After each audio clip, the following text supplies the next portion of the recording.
સજાન સ્વામી મહારાજની જય, અક્ષર પુરુષોત્તમ મહારાજની જય, ગુણાતીતાનંદ સ્વામી મહારાજની જય, ભગતજી મહારાજની જય, શાસ્ત્રીજી મહારાજની જય, યોગીજી મહારાજની જય, પ્રમુખ સ્વામી મહારાજની જય, દિલ્હી અક્ષરધામ મહોત્સવની જય જય જય.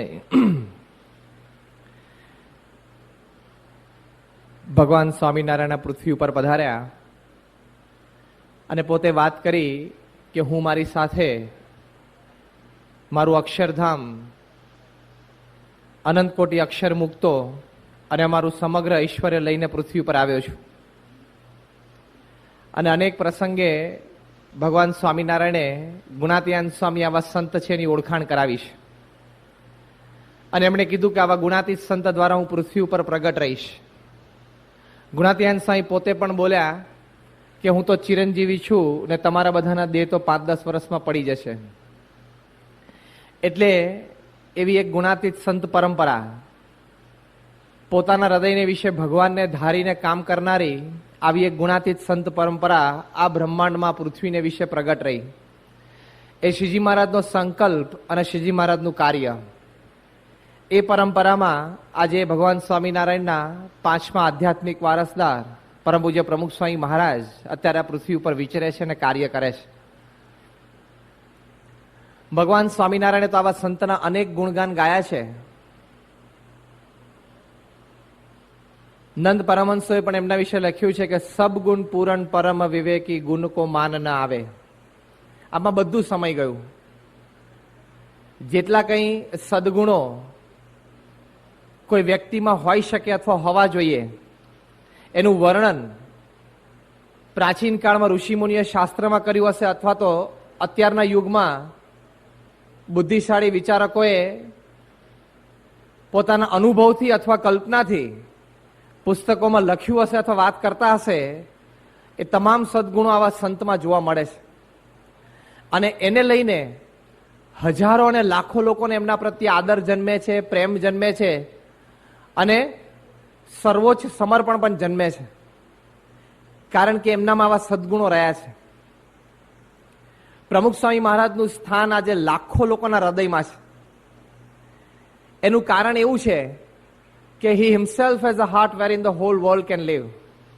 એમને પોતાના પાસે એક હૃદય એવું છે કે જ્યાં હજારો અને લાખો લોકોનો સમાવેશ ખૂબ હૂંફથી, પ્રેમથી, વિશાળ કલ્યાણ ભાવનાથી એમણે કરેલો છે.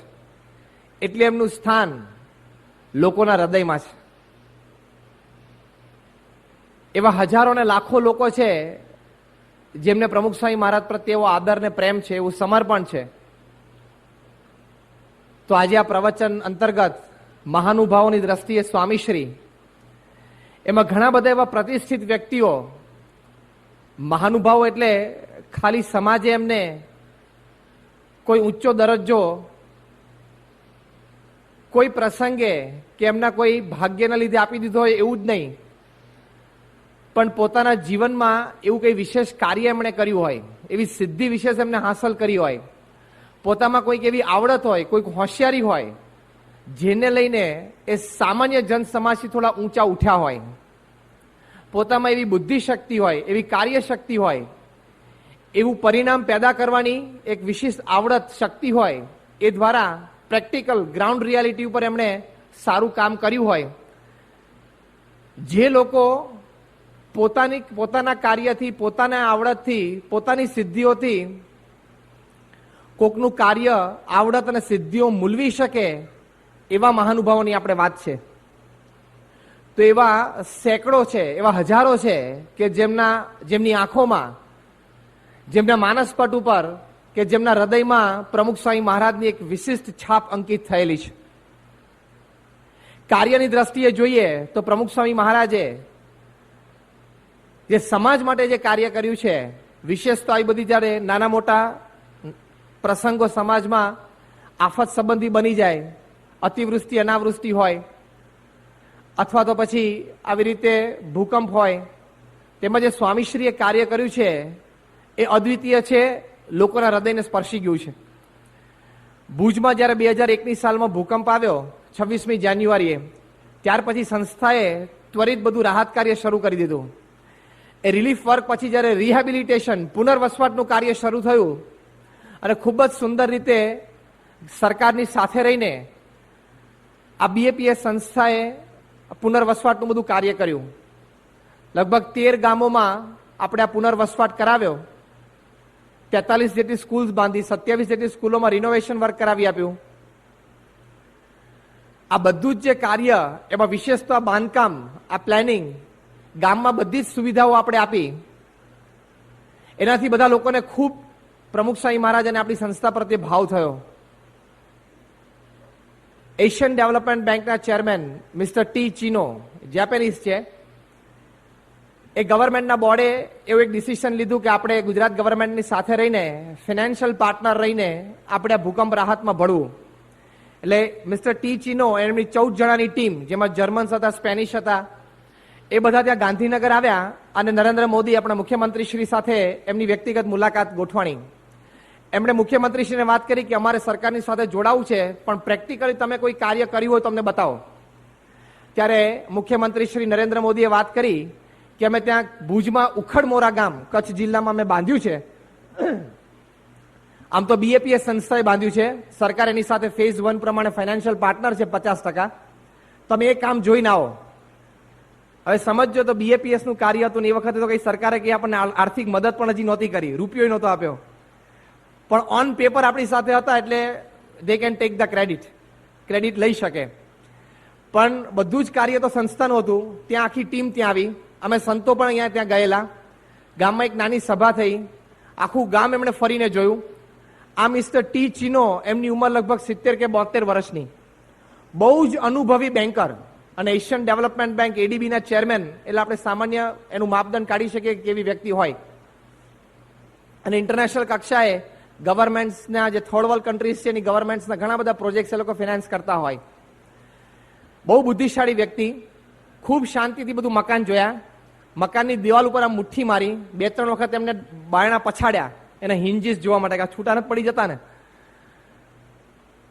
પછી પ્લાનિંગ જોયું, ખૂબ રાજી થયા અને એક વાક્ય બોલ્યા કે ધીસ ઇઝ જેપેનીઝ ક્વોલિટી. જેપેન તો અર્થક્વેક પ્રોન ઝોન છે, ઝોન 5 માં આવે છે. ત્યાં તો ભૂકંપ છાસવારે ઘણી વખત થતા હોય, પણ જેપેનીઝ ક્વોલિટીનું વર્ક આ તમે લોકોએ કર્યું છે. Who has planned it? આ કોણે પ્લાન કર્યું ને કોણે આ ક્વોલિટી નક્કી કરી? એટલે અમે સંતોએ વાત કરી કે અમારા ગુરુ પ્રમુખ સ્વામી મહારાજ છે, સંપૂર્ણ માર્ગદર્શન, આયોજન અને ફાઇનલ ડિસાઇડિંગ ઓથોરિટી એ પોતે છે. તો કે વોટ ઇઝ હિઝ એજ? એમની ઉંમર કેટલી છે? તમે વાત કરી કે હી ઇઝ 81, અત્યારે એમની ઉંમર 81 વર્ષની છે. તો કે at the age of 81 he is so active. અમે કીધું કે હા, હી ઇઝ સો એક્ટિવ. એમની ટીમમાંથી 8-10 જણા હતા, 1-2 તો લેડીઝ હતા, એટલે એ તો સંતો સાથે હતા, થોડા દૂર ઉભા હતા. આપણા કાર્યકર્તા એમને સમજાવતા, પણ એમના જે જેન્ટ્સ બધા ડેલિગેટ્સ હતા એને સાથે બોલાવીને કીધું કે તમે લોકો મને એમ કહો છો કે હું રિટાયર થઉં. See, this work is done by a man at the age of 81. અને તમે લોકો મને કોઈ દિવસ કહેશો જ નહીં કે તમે રિટાયર થાવ. 81 વર્ષની ઉંમરે જો કેવું કામ કરે છે. પછી એમને સંતોન કે અમારે એમને મળવું છે. મેં કીધું હી ઇઝ ફાર અવે, અત્યારે તો સુરતની બાજુમાં કોઈ ગામ છે ત્યાં છે. એ કે મારે એમને મળવું જ છે. પછી સંતોએ વાત કરી કે અમે પ્રાર્થના કરશું કે તમને મુલાકાત થાય, પણ તમારે મળવું હોય તો ત્યાં શીખ જવું પડે. પણ એમને ટાઈમ ને શેડ્યુલ ને બધું કંઈ હતું નહીં. પછી એમને ફોટો દેખાડ્યો, બહુ રાજી થયા. સ્વામીનું મુખારવિંદ જોઈને કે he is a very pious personality, બહુ પવિત્ર વિભૂતિ છે આ, અને કે આવું સારું કાર્ય એમણે કર્યું છે. મને કે એક્સપેક્ટેશન જ નહોતું. એમણે વાત કરી કે મને એક્સપેક્ટેશન જ નહોતું કે અહીંયા ઇન્ડિયામાં અર્થક્વેક રિહેબિલિટેશનમાં આ ક્વોલિટીનું કન્સ્ટ્રક્શન વર્ક થઈ શકે, પણ આ બીએપીએસે કર્યું છે. પ્રમુખ સ્વામી મહારાજ પ્રત્યે એમને ખૂબ આદર જન્મ્યો. પાછા ગાંધીનગર જઈને મુખ્યમંત્રી સાથે મુલાકાતમાં એમને વાત કરી કે આ તો અદ્વિતીય વર્ક છે, અરે we are ready to join with you, તમે અમને પ્રોજેક્ટ્સ આપો, અમે તમારી સાથે જોઈન થઈએ, પણ વી વોન્ટ કે બીએપીએસ સંસ્થા પ્રેક્ટિકલ ગ્રાઉન્ડ વર્ક કરે. તો નરેન્દ્ર મોદી કે બરોબર છે કે એ લોકોના જે પ્રોજેક્ટ્સ હશે એમાં જે ગવર્મેન્ટ ફાઇનાન્સ કરશે એમાં તમને અમે ઇન્ટ્રોડ્યુસ કરીશું. એ બહુ રાજી થયા. આ પ્રસંગ મુખ્યમંત્રીશ્રીએ પોતે પણ ઘણી જગ્યાએ જાહેર સભાઓમાં કચ્છમાં અને ભુજમાં એમણે વાત કરી છે. એ કે આટલો સારો અભિપ્રાય મને પ્રાપ્ત થયો એટલે આ ગામનું નામ ઉખડમોરા નહીં, ન ઉખડમોરા. આ ઉખડ એવું ગામ નથી કે ફરી વખત ભૂકંપ આવે તો આ નહીં ઉખડે કે, એટલે ન ઉખડમોરા ગામ ના રાખો. એટલે આવો ભાવ એમને પણ થયેલો. તો આ સ્વામીશ્રીનું આવું એક સમાજમાં કાર્ય છે જેને લીધે લોકોને આદર અને પ્રેમ જન્મે છે.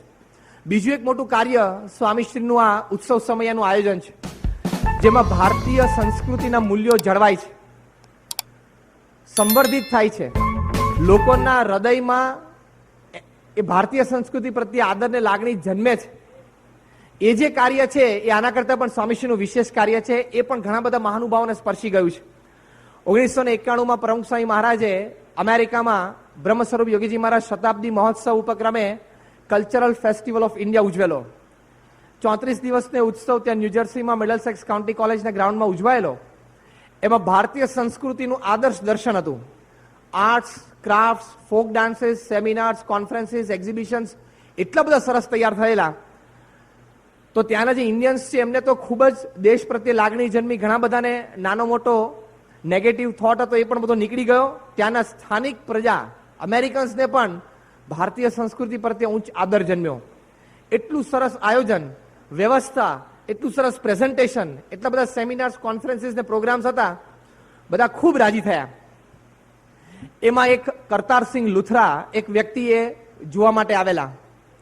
આ કરતારસિંહ લુથરા એ ઇન્ડિયન ગવર્મેન્ટમાં, સેન્ટ્રલ ગવર્મેન્ટમાં જે કલ્ચરલ ડિપાર્ટમેન્ટ છે એના ચીફ સેક્રેટરી.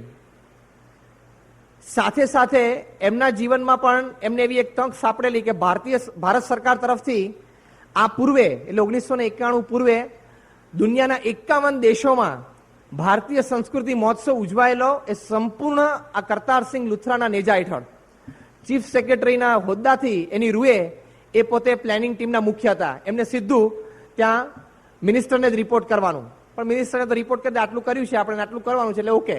બાકી સંપૂર્ણ પ્લાનિંગ, આયોજન, ડેલિગેશન ઓફ વર્ક બધું એમને જ કરવાનું. 51 દેશોમાં, ઓસ્ટ્રેલિયામાં સિડનીમાં ઉજવેલો. એ વખતે તો વેસ્ટ જર્મની હતું, ત્યાં બર્લિનમાં ઉજવેલો, ત્યાં ચાઇનામાં બેઇજિંગમાં ઉજવેલો, જાપાનમાં ટોક્યોમાં, આ બધી. અને અમેરિકામાં પણ એ લોકોએ ઉજવેલો, ન્યુયોર્કમાં. અઠવાડિયાનો કરે, 10 દિવસનો કરે, કોઈ જગ્યાએ 12 દિવસનો ઉત્સવ કરે. એમાં જ ભારતીય ફોક ડાન્સીસ, આર્ટ્સ, ક્રાફ્ટ્સ બધાનું એક્ઝિબિશન હોય. આ બધું જ એમણે કરેલું. એટલે આવી એક વ્યક્તિ કે જેને આ ક્ષેત્રમાં સંપૂર્ણ જ્ઞાન હતું, આવા જ ફેસ્ટિવલ્સ એને 51 ભારતની બહાર ઉજવી કાઢેલા. એટલે કોઈ સામાન્ય કાર્ય ન કહેવાય.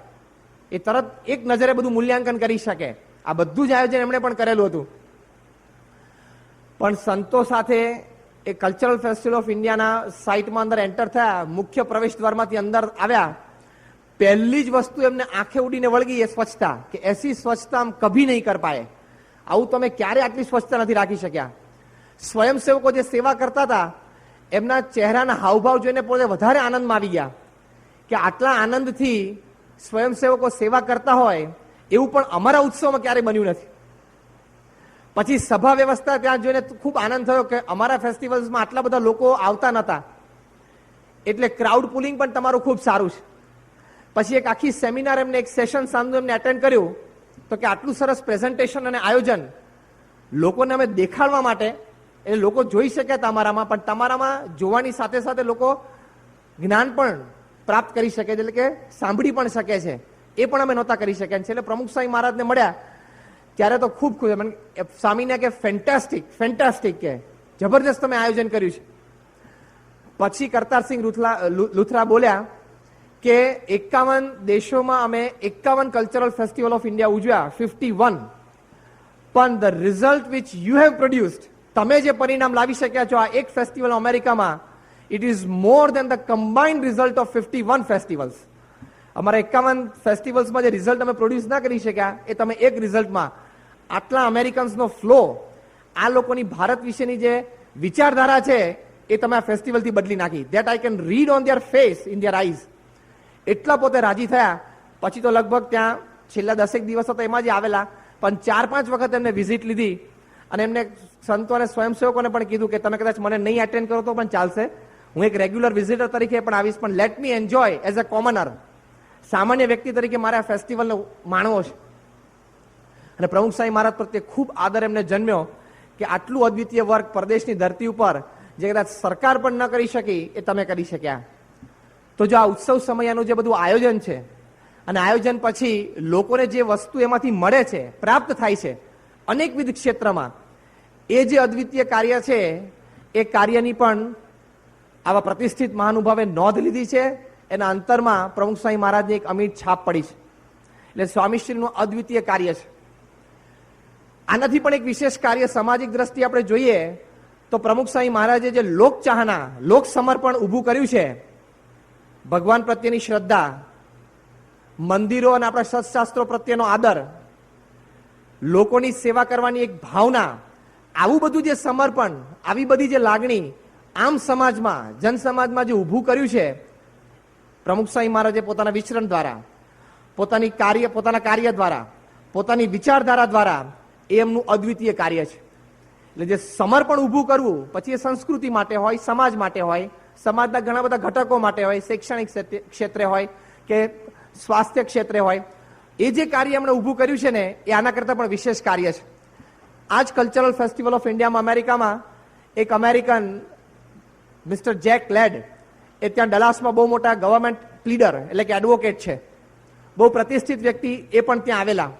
એમનું પણ મુખ્ય મંચ ઉપરથી સન્માન કરવામાં આવ્યું. એમને પ્રવચનમાં વાત કરી કે હું આખા ફેસ્ટિવલમાં બધે ફર્યો, એક્ઝિબિશન્સ જોયા, બધી વ્યવસ્થા જોઈ. અમેરિકામાં આવા સ્વયંસેવકો તમને મળવા મહા દુર્લભ છે.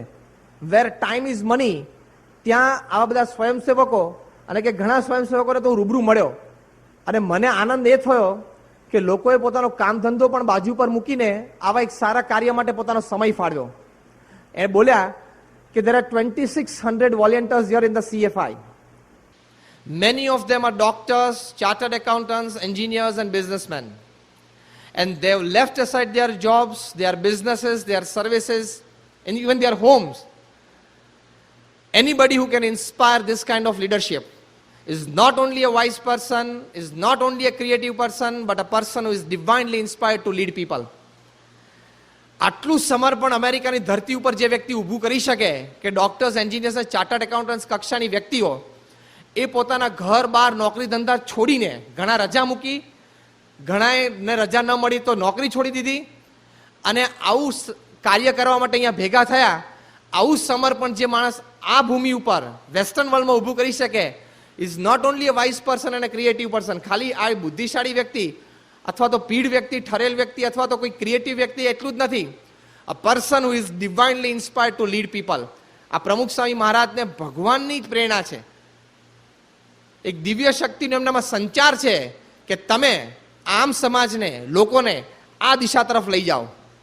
નહીં તો આટલું સમર્પણ કોઈ ઊભું ના કરી શકે. He is divinely inspired to lead people. લોકોને નેતૃત્વ પૂરું પાડવા માટે જે દિવ્ય શક્તિ એમને ભગવાન તરફથી મળેલી છે.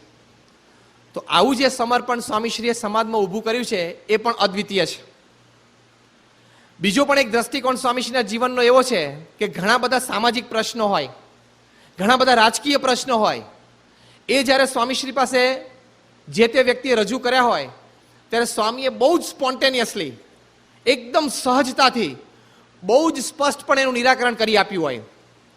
આ એક જે સ્વામીની અદ્વિતીય શક્તિ છે, બહુ જૂજ વ્યક્તિઓ સ્વામીશ્રીના પેંગડામાં પગ નાખી શકે આ દ્રષ્ટિકોણથી કે આટલો મોટો રાજકીય પ્રશ્ન હોય, સામાજિક પ્રશ્ન હોય કે ઘણી વખત આંતરરાષ્ટ્રીય પ્રશ્ન હોય, એને આટલો સ્પષ્ટપણે સમજવા પછી આ પ્રશ્નનું નિરાકરણ શું હોઈ શકે એ સ્પષ્ટપણે તારણ ઉપર આવવું, અને એ તારણ ઉપર આવ્યા પછી અતિ સ્પષ્ટપણે એની રજૂઆત એકદમ યોગ્ય શબ્દોમાં કરી શકે જે તે વ્યક્તિ પાસે, એમાં તો પ્રમુખ સ્વામી સ્ટેન્ડ્સ આઉટ ડિફરન્ટલી. એમાં તો એમની અદ્વિતીય શક્તિ છે.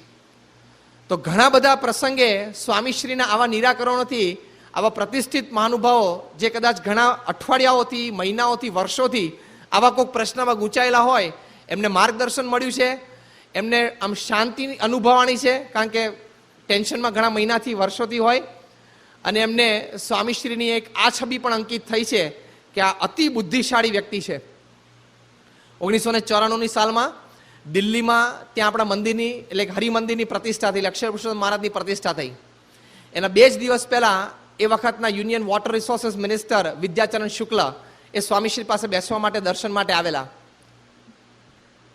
અને સ્વામીશ્રીને રજૂઆત કરી કે તમે ગુજરાતમાંથી આવો છો.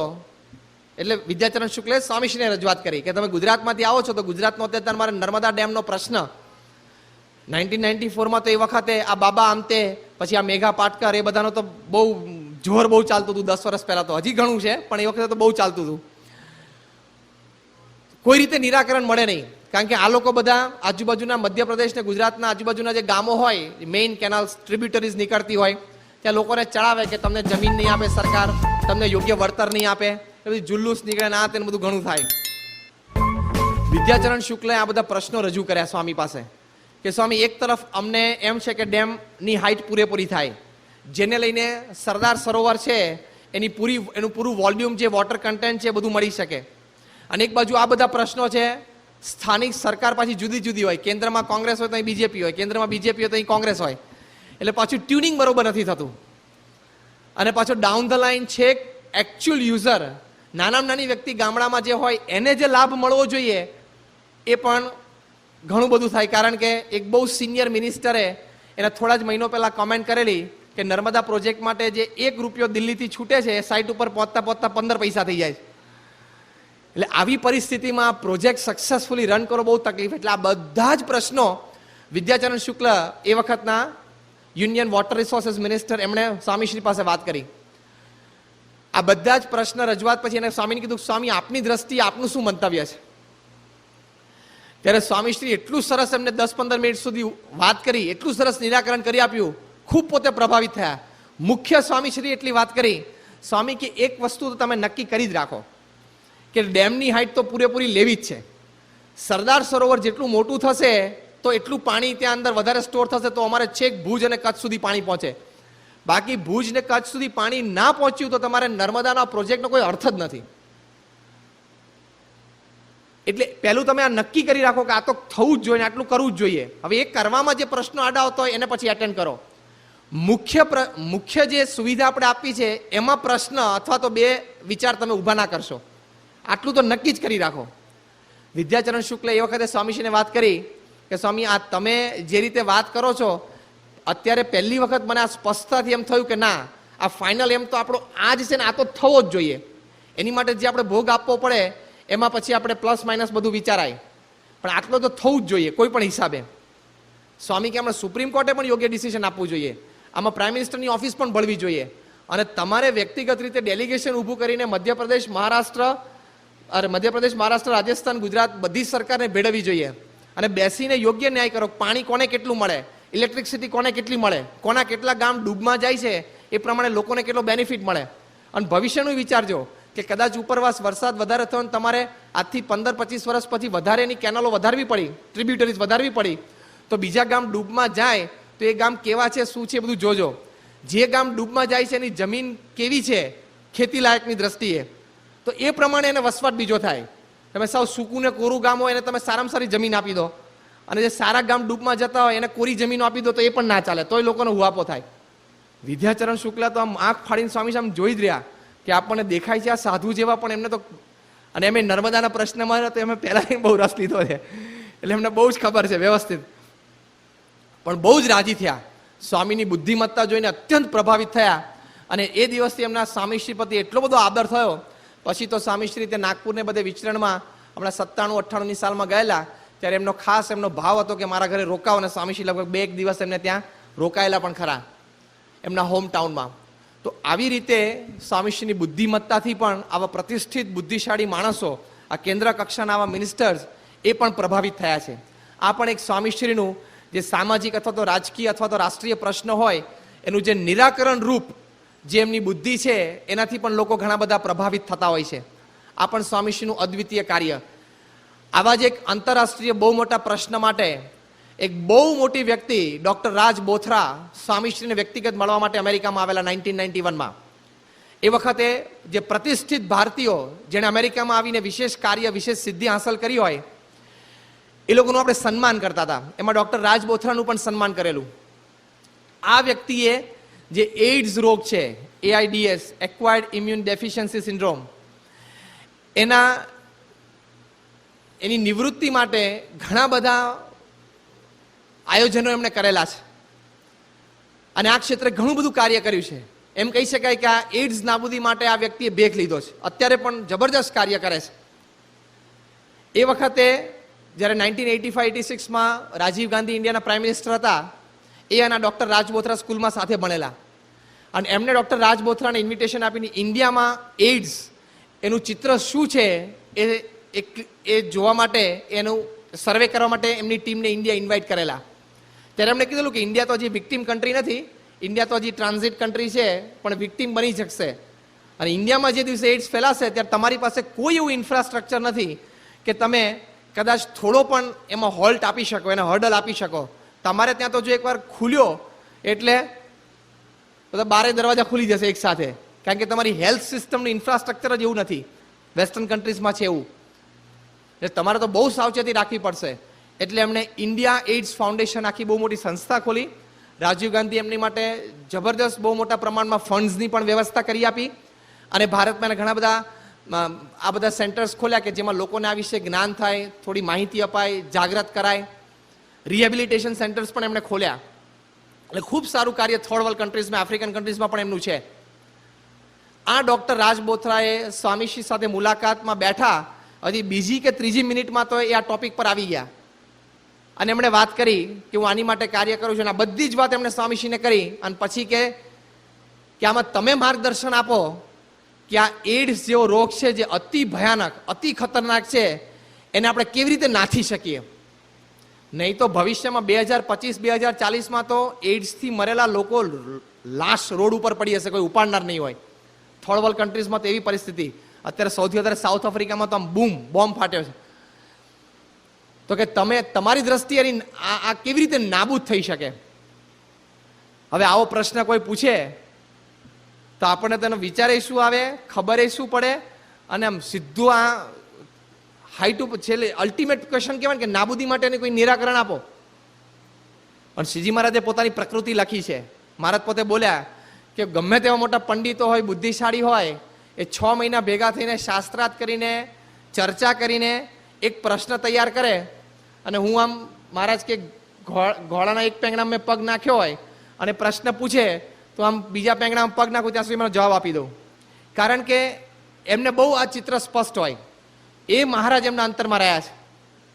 અને સ્વામીશ્રી જે સ્પોન્ટેનિયસ બોલ્યા, સ્વામી કે આમાં તો એક જ વાત છે. ને અમુક વખતે છે ને સ્વામીનું પ્રેઝન્ટેશન એ બહુ ફાઇન હોય છે. ધ વે હી પુટ્સ, એ જે શબ્દો વાપરે છે ને સ્વામી, એ બહુ જ ફાઇન હોય છે. સ્વામી કે આમાં તો એક જ વાત છે એમ કહીને પાછા પોઝ આપી.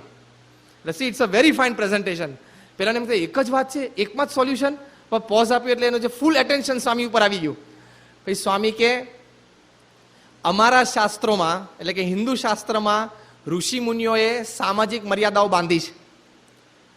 એક સ્ત્રી સદા બ્રહ્મચારી.